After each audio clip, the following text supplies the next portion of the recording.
택함 받은 사람들의 세 가지 특징. 기독교에만 구원이 있다는 것은 진리이며 세상은 지옥에 들어갈 것이다. 이 말을 들은 세상은 기독교를 향하여 배타적인 종교라 비난했다. 비난의 말을 들은 교회는 포용성과 개방성을 보여주고자 세상을 향해 문을 열었다. 교회의 문을 열고 진리를 그들에게 보낸 것이 아니라 세상의 방식을 받아들였다. 진리의 길을 따르는 것을 좁은 길이라 한다. 의로운 길이지만 좁고 힘들어서 인기는 없고 적은 사람들만이 이 길을 찾는다. 세상이 아니라 하나님의 관계가 우선시되고 세상의 죄를 지적하는 이유 때문에 미움을 받는다. 바벨론의 문화와 정신이 지배하는 세상의 방식은 늘 쉽고 편하다. 세상적인 것을 탐닉하는 매력은 사치와 만몬과 쾌락이 있어 많은 사람들이 찾는다. 사람의 시선을 의식하고 세상의 방식에 저항할 필요가 없고 그저 그들의 표준을 따라가기만 하면 된다.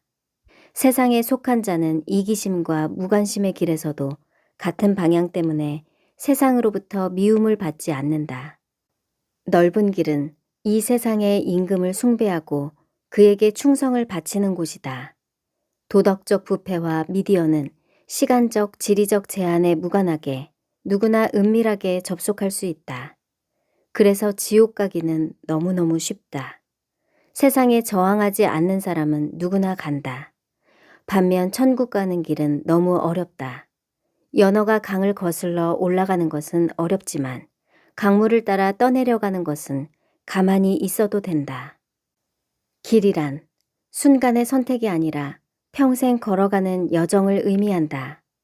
살아서 행했던 모든 것들이 축적되고 결산은 총합에 비례한다. 왜 죽음을 두려워하는가?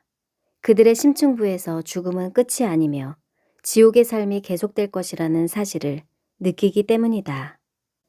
하나님의 뜻을 행하는 자는 영원히 거한다. 이 세상이나 세상에 있는 것들을 사랑하는 사람들은 아버지 안에 거하지 못한다. 세상으로부터 오는 것들은 이기심과 반역과 욕망과 각종 육체의 정욕들이다. 현대에 드러난 죄는 인류가 그동안 저질렀던 노아 시대에 만연한 폭력과 소돔의 성적 타락과 바벨탑의 종합 세트라 할 만하다.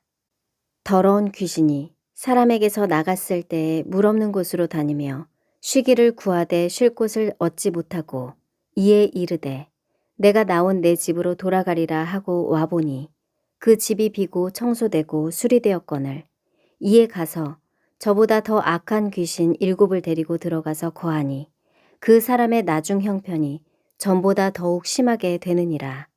이 악한 세대가 또한 이렇게 되리라. 이 악한 세대는 멸망받을 마지막 세대다. 현대 인류는 7배나 많은 귀신의 처소에서 살아가고 있다. 7배나 타락한 것이다. 그럼에도 그리스도 안에 산다고 하는 사람은 그리스도께서 행하신 것처럼 자기도 행하여야 한다. 지혜의 증거는 그것이 만들어내는 행동에 있다. 우리는 넓은 길에서 좁은 길로 진로를 바꾸기도 하지만 좁은 길에 있다가 대마처럼 넓은 길로 바꾸는 사람도 있다. 짙은 어둠으로 가득한 이곳에서 신성한 교제를 추구한 사람들이 하나님께 선택을 받았다는 증거들이 있다. 1. 주님은 라오디게아 교회에게 불로 연단한 금을 사라고 하셨는데 이는 그들의 믿음이 진정한 것인지 시험하고 연단을 받아야 한다는 의미다.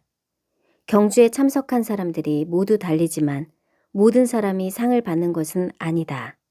엄격한 훈련 과정과 책망을 거쳐 단련된 사람들이 우수한 성적을 거두게 된다. 모세, 요셉, 다윗, 야곱, 12제자들은 모두 고난을 겪었고 훈련을 통과하며 선택받았다. 그러므로 선택받고자 하는 사람들은 고난과 시련이 올 때에 낙심하지 말고 신뢰하고 인내하여야 한다.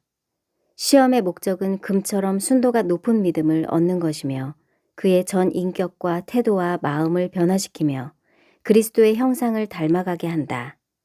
이것은 거듭나는 과정이며 이기는 자는 선택받을 것이니 고난이 올 때 포기하지 않아야 한다.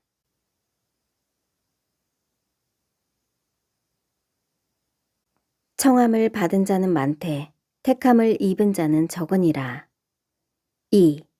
주님께서 선택하실 때 그들이 준비된 상태를 보시고 결정하신다. 혼인잔치에 손님들이 많았는데 예복을 입지 않은 사람은 쫓겨나고 말았다. 예복은 순결함의 상징이며 신랑과 친밀한 관계를 표시할 것이며 그들이 정말 예복을 준비하였다면 죄에 대한 욕구는 감소할 것이다. 최근 한 형제를 만났는데 부친상을 당한 교우에 관한 얘기를 들었다. 장례 절차에서 5번이나 예배를 드렸다고 하는데 입간 예배 중에 치매에 걸린 모친이 남편의 얼굴을 만지며 왜 이렇게 차가운 거야? 말하고 주님, 용서해 주세요. 저의 죄를 회개합니다. 회개 기도를 계속 반복하는데 모두 눈물을 흘렸다는 것이다. 남편이 죽은 것도 알아보지 못하면서도 회개 기도를 하는 것은 성령의 감동 때문일 것이다. 순결성은 회개로부터 온다. 두루마기를 빠는 자들과 점과 흠을 회개하는 이들은 복이 있다. 3. 하나님께 선택받았다는 증거 중 하나는 그들이 열매를 맺는 것에 있다. 마태가 기록한 25장의 3가지 사례에서도 2가지는 모두 열매에 관한 것이다. 달란트를 받은 종들이 나가서 일하기 시작했고 양들도 나가서 가난하고 병든 자들을 돌아보았다. 아름다운 열매는 그들이 선택받았다는 것을 증명하며 그들의 행위는 모두 기록된다. 생명책은 한 권이지만 행위록은 여러 권이나 되었다는 것은 선행의 목록이 더 많아서일 것이다. 충성된 종은 게으르거나 무익한 종이나 나쁜 나무가 아니며 지혜로운 길을 찾은 사람들이다. 아멘.